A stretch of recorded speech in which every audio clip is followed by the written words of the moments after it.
What's up? Welcome back to Hero Movement. So today we're going to be looking at something that affects a lot of people, and that's lower back pain. So whether it's a tweak after you've been to the gym, or it's just nagging lower back pain after a long day at work, hopefully some of the exercises and drills I'm going to share with you are going to give you a helping hand. So disclaimer, obviously if you've got an injury or something really isn't feeling right, go and see a professional, go and get some help. And these exercises could potentially help you in between treatments, but they're not a substitute for going to see someone like a chiro, an osteopath, physical therapy, or a doctor. So all you're gonna need is a ball, a belt or a band of some sort that you can put underneath your back, a foam roller or something that you can squeeze between your legs, and then just a big smile. So the model or the approach we're going to use to looking at this kind of lower back pain and dysfunction is first to assess your position, then we're going to mobilize and kind of free up some of the potential restrictions and painful areas. Then we're going to strengthen the new position, and then we're going to look at habits that help us stay in that new, stable, and potentially safer position. So let's go take a look.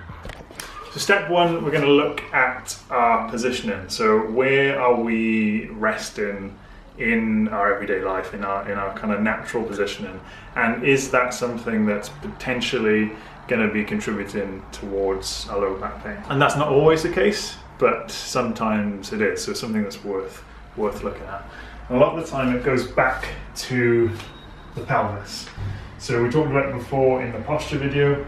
A lot of the time we see this anterior pelvic tilt where the pelvis is tilted forward, and then what we get along with that is shortening through the lower back, through the QL muscles here, which can cause tension, can cause compression on the lower back, and potentially result in pain.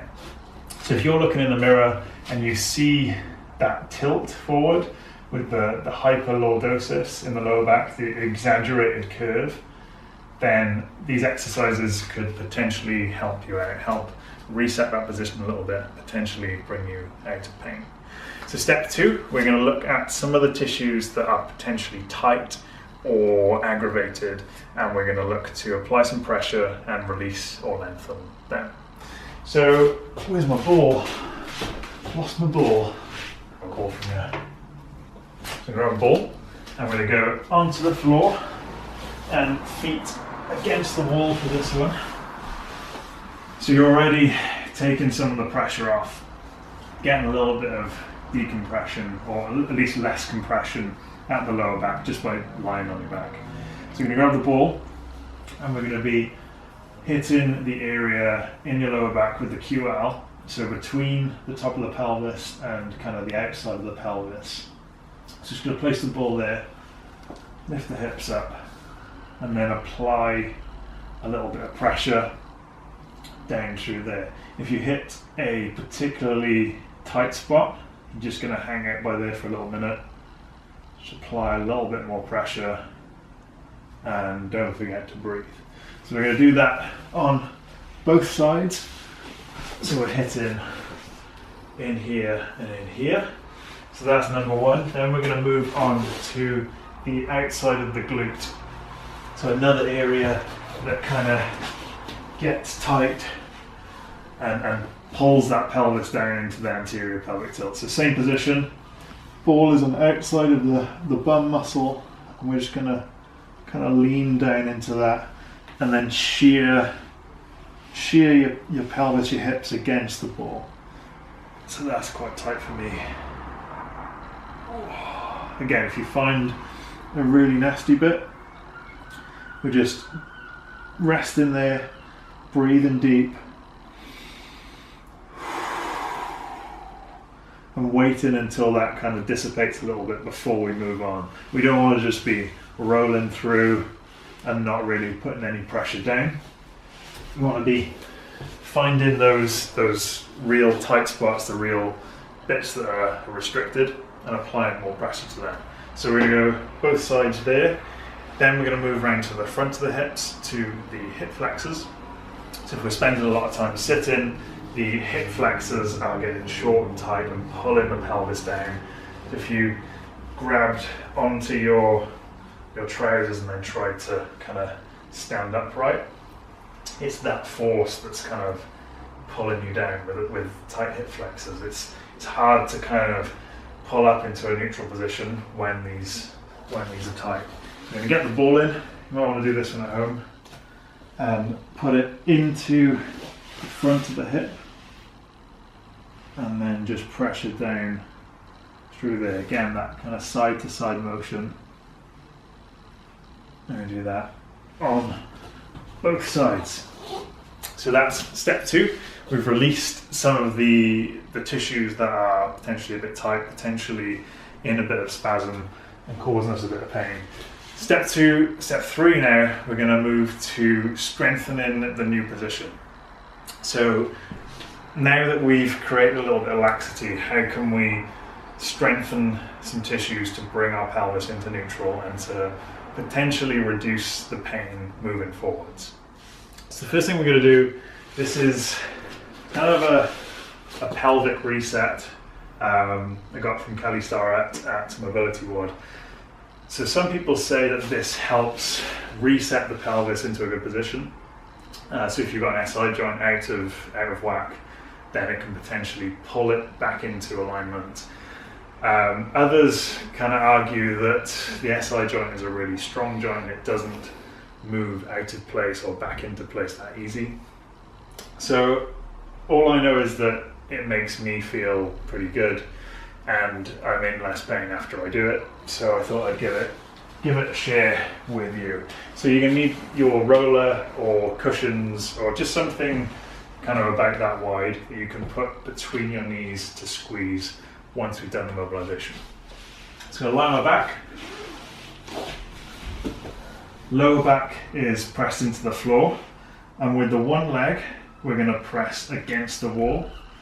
The other knee is going to press against our hands and we're going to resist the motion. So we're pushing with the left and we're pushing up towards us with the right. Hold that for 5 seconds, release. Then we're going to swap sides. I'm pushing against the wall with my right and pushing to my body with my left. And again. And once more. So you could go through 5 or 6 rounds of that, and you're activating the hamstrings on the one side, the hip flexors on the other, to potentially pull your pelvis into a more natural position. What we can also do then is get a foam roller or something between your knees, and then keeping that lower back to the floor, I'm going to squeeze. So whether or not that has actually set the pelvis into a new position or not is up for debate, but I know personally it makes things feel a lot better for me, so hopefully it does the same for you. So the second strengthening exercise, we're going to get down on our backs. Back is flat to the floor, and we're just going to bring feet close to the bum, core tight, and we're going to lift up into a bridge.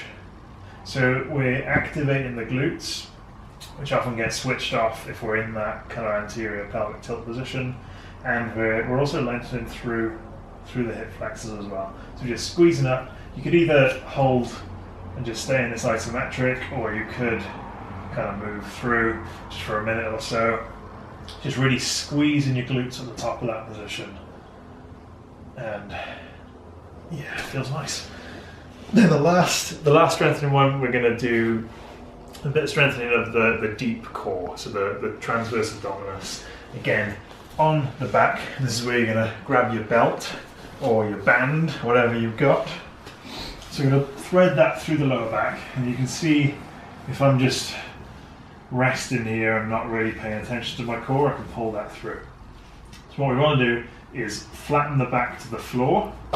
So now you can see I'm pulling on that and it's not going anywhere. So we've got that transverse abdominis activated, and hopefully that's going to start to pull the pelvis or reduce the space between the pelvis and the rib cage, which is going to help us stay in a more stable position. So you could just stay here. I'm using this for feedback, If we can, we'll start to kind of extend the legs a little bit. We can extend one leg at a time, but always keeping that belt tight to the floor. If it starts to, if I can pull it out, then I've gone a little bit too far. So we just work in that range where I can keep it and it's not moving. Hopefully now you'll feel in your pelvis it's maybe in a bit more of a neutral position, and you might have a little bit less pain and sort of aggravation in your lower back.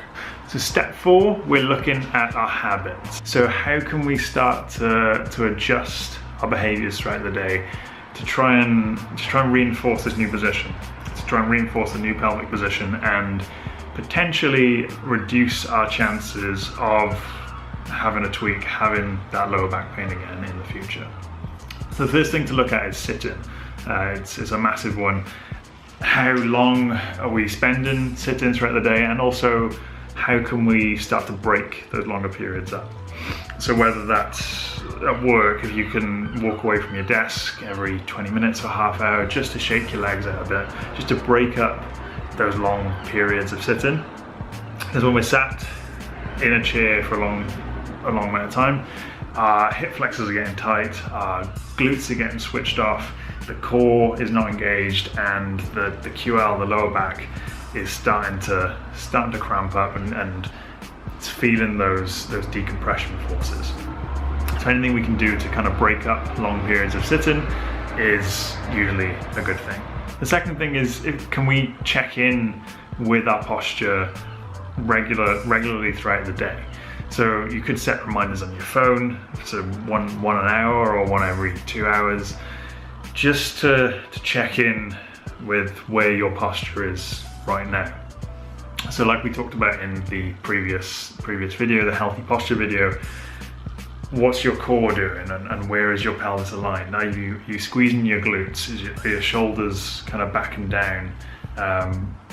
It's just kind of checking in, doing a little posture check, bringing your body into alignment. And the more you can do that throughout the day, the more you can kind of remind yourself and just sort of reset, bring things back into alignment, the easier it is going to be to maintain that position moving forward. It's almost like you're setting little points throughout the day, and then it becomes easier to join them up at the end. So that's it for today. I hope you enjoyed the video. Take the exercises away and give them a go, and let me know how they help, or if they help at all. If you enjoyed this video, don't forget to subscribe and hit the like button, and I'll be back soon. In the meantime, stay healthy, stay mobile, stay heroic, and I'll catch you soon.